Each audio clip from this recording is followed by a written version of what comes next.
Hello ಗೆಳೆಯರೆ, welcome back to my new video. Okay, ಈ ಸ್ವಲ್ಪ ನಾನು ಬ್ಯುಸಿ ಇದ್ದೀನಿ, ಬಟ್ ಆದರೆ ಇವಾಗ ಲಾಸ್ಟ್ ಟೈಮ್ ನಿಮಗೆ ಮುಗಿತಾ ಬರ್ತಾಯಿದೆ ಆಪ್ಷನ್ ಎಂಟ್ರಿ ಅನ್ನೋಕ್ಕೋಸ್ಕರ ಒಂದು ನಿಮಗೆ ಆಪ್ಷನ್ ಎಂಟ್ರಿ ಯಾವ ರೀತಿ ಮಾಡಬೇಕಂತ ಒಂದು ಕ್ಲಾರಿಟಿ ಕೊಡೋಕೆ ಹೋಗ್ತಿದ್ದೀನಿ.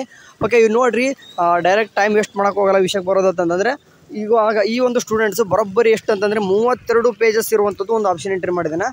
ತೋರಿಸ್ತೀನಿ ನಾನು. ಇಲ್ಲಿ ನೋಡ್ತಾರೆ ಎಷ್ಟು ಅಂತಂದರೆ ಎಷ್ಟು ಆಪ್ಷನ್ ಆಗಿದಾವಪ್ಪ ಅಂತಂದರೆ ಟೋಟಲ್ ಆಗಿ ಇಲ್ಲಿ ಕಾಣಿಸ್ತಿದೆ ನೋಡ್ರಿ, 986 ಆಪ್ಷನ್ಸ್ ಆಗಿದಾವೆ. ಓಕೆ, ಇಷ್ಟೊಂದು ಏನಕ್ಕೆ ಇವನು ಕೊಟ್ಟ ಆಪ್ಷನ್ಸು ಅಂತ ನಾನು ಕೂಡ ನೋಡಿದೆ, ಬಟ್ ಅವನದು ರ್ಯಾಂಕ್ ದೂರ ಎತ್ತು, ಅವ್ನು ಕೊಟ್ಟಿದ್ದು ಚೆನ್ನಾಗೇ ಇದೆ ಅಂತ ಅರ್ಥ. ಓಕೆ, ಇನ್ನೊಂದು ಹೇಳ್ತೀನಿ ಯಾವ ರೀತಿ ಕೊಟ್ಟಿದ್ದೆ ನಾವು. ಲೈಕ್ ನೀವು BS ನರ್ಸಿಂಗ್ ಸ್ಟೂಡೆಂಟ್ಸ್ ಇದ್ದಕ್ಕೆ ಒಂದಿಷ್ಟು ಹುಡುಗರಿಗೆ ಹೆಲ್ಪ್ ಆಗುತ್ತೆ. ಆ್ಯಂಡ್ ಬೇರೆ ಒಂದು ಕೋರ್ಸಸ್ ಅವ್ರಿಗೆ ಹೇಳ್ಬಿಡ್ತೀನಿ ನೋಡಿರಿ, ಸಿಂಪಲಾಗಿ ನಿಮಗೆ ನೀವು ಅಂದ್ಕೊಂಡಿರೋ ಕಾಲೇಜಸ್ನ ಮೇಲೆ ಕೊಡಿ. ಓಕೆ, ನೀವು ಟಾಪ್ ಕಾಲೇಜಸ್ನ ಮೇಲೇ ಕೊಡಬೇಕಾಗತ್ತೆ.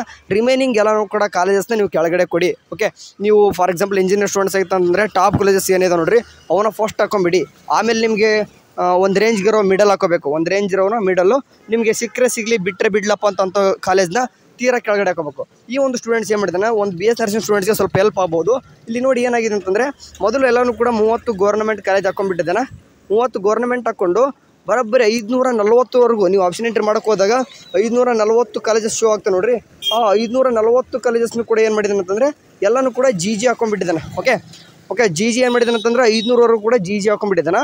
ಆ 500 ಆದಮೇಲೆ ಓಕೆ ರ್ಯಾಂಕ್ ಸ್ವಲ್ಪ ದೂರ ಐತಂದಲ್ವ, ಸೊ ಹಂಗಾಗ್ಬಿಟ್ಟು ಅವ್ನು ಏನು ಮಾಡಿದ ಅಂತಂದರೆ GG ಒಳಗಡೆ ಸಿಗುತ್ತೆ ಅವನಿಗೆ. ಇನ್ ಕೇಸ್ ಸಿಗದೆ ಹೋದರೆ ಅಟ್ಲೀಸ್ಟ್ ನನಗೆ ಪ್ರೈವೇಟ್ ಕಾಲೇಜಲ್ಲಾದರೂ ಮ್ಯಾನೇಜ್ಮೆಂಟ್ ಸೀಟ್ ಸಿಗಲಿ ಅನ್ನೋ ಕಾರಣಕ್ಕೆ GP ಕೂಡ ಹಾಕ್ಕೊಂಡಿದ್ದಾನೆ. ಓಕೆ, ಮೊದಲು ಅದಕ್ಕೆ ಹೆಂಗಿದ್ರು ಕಂಪ್ಯೂಟರ್ ನೋಡೋದು GG ನೋಡುತ್ತೆ, ಅದು ಸಿಗದೆ ಹೋದರೆ GP ಅಲಾಟ್ಮೆಂಟ್ ಆಗುತ್ತೆ. ಅದಾದ ನಂತರ ಕೆಳಗಡೆ ನೋಡ್ಬೋದು. ಮತ್ತು ಇಂಜಿನಿಯರಿಂಗ್ ಕಾಲೇಜಸ್ ಕೂಡ ಆ್ಯಡ್ ಮಾಡಿದ್ದಾನೆ. ಲೈಕ್ ಇಲ್ಲಿ ಕಾಣಿಸ್ತಿದ್ದೆ ನೋಡ್ಬೇಕಾದ್ರೆ ತೋರಿಸ್ತೀನಿ ನಾನು ನಿಮಗೆ. ಮೆಕ್ಯಾನಿಕಲ್ ಇಂಜಿನಿಯರಿಂಗು ಅವನು ಕೂಡ ಅವನಿಗೆ ನಾನು ಮೆಕ್ಯಾನಿಕಲ್ ಇಂಜಿನಿಯರಿಂಗ್ ಸಿಕ್ಕರೆ ಚೆನ್ನಾಗಿರುತ್ತೆ ಹೋಗ್ತೇನೆ ಅಂತಂದ. ಬಟ್ ನನಗೆ ಬೇಕಾಗಿರೋದು ಫಸ್ಟ್ ಪ್ರಿಫರೆನ್ಸ್ BS ನರ್ಸಿಂಗ್ ಅಣ್ಣ, ಅದು ಸಿಗುತ್ತಲ್ಲ ಅಂತ ಕೇಳ್ದ. ಅಷ್ಟರಲ್ಲೇ ಖಂಡಿತ ನಾನು ಹೇಳ್ತೀನಿ 2 ಲಕ್ಷ ರ್ಯಾಂಕ್ ಇದ್ದವ್ರಿಗೆ ಖಂಡಿತ ಏನಾಗುತ್ತೆ ಅಂತಂದರೆ ಈ ರೀತಿ ನಿಮ್ಗೆ ಆಗುತ್ತೆ. ಓಕೆ, GG ಹಾಕಿದ್ರೆ ಹೆಂಗಿದ್ರು 500 ಹಾಕ್ಕೊಂಡಿದ್ದೀರಾ, 500ರಲ್ಲಿ ಒಂದಾದರೂ ಸಿಗ್ತದೆ. ಇದ್ರ ಬಗ್ಗೆ ಡೋಂಟ್ ವರಿ ಅಂತ ಹೇಳಿದೆ ಅವನಿಗೆ. ಯಾಕಂದರೆ 500 ಕಾಲೇಜ್ ಅಂತ ತಕ್ಷಣ ನೀವು ತಿಳ್ಕೊಬೇಕು. ಹೆಂಗಿದ್ರು ಒಂದೊಂದು ಕಾಲೇಜಲ್ಲಿ 8-10 ಸೀಟ್ ಇದ್ದೇ ಇರ್ತವೆ.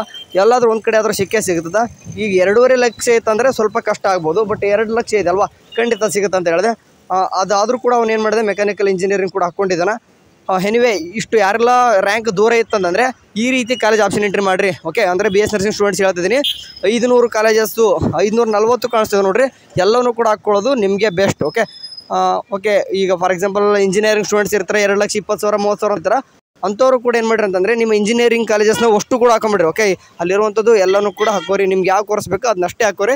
ಅದಾದ್ಮೇಲೆ ನಿಮಗೆ ಸಿಕ್ಕರೆ ಸಿಗಲಿ, ಬಿಟ್ಟರೆ ಬಿಡ್ಲಪ್ಪ ಅನ್ನೋನ ಕೆಳಗೆ ಹಾಕೋಬೇಕು. ಓಕೆ, ಅಷ್ಟೇ ಸಿಂಪಲಾಗಿ, ಜಾಸ್ತಿ ಮಾತಾಡ್ಕೋಲ್ಲ. ಯಾಕಂದರೆ ಟೈಮ್ ನಾಳೆ ಬೆಳಗ್ಗೆ 8 ಗಂಟೆವರೆಗೂ ಇದೆ, ಅದರಲ್ಲಿ ಮೆನ್ಷನ್ ಮಾಡಿದ್ದಾರೆ. ಸೊ ಹಂಗಾಗಿಬಿಟ್ಟು ಬೆಳಗ್ಗೆವರೆಗೂ ಕೂಡ ಮಾಡಿ. ಅದಾದ ನಂತರ ಮಾಕ್ ಅಲಾಟ್ಮೆಂಟ್ ಬಂದಾದ್ಮೇಲೆ ಕೂಡ ನೀವು ಚೇಂಜ್ ಮಾಡ್ಕೋಬೋದು. ಅದ್ರ ಬಗ್ಗೆ ತಲೆ ಕೆಡಿಸ್ಕೋಬೇಡ್ರಿ. ಇವಾಗ ಬೇಗ ಹೋಗ್ಬಿಟ್ಟು ನೀವು ಏನಾದರೂ ಇನ್ನೂ ಕೂಡ ಆ್ಯಡ್ ಮಾಡೋದಿತ್ತು ಅಂದರೆ ಮಾಡ್ಕೋಬಹುದು. ಸರಿ, ಬಾಯ್.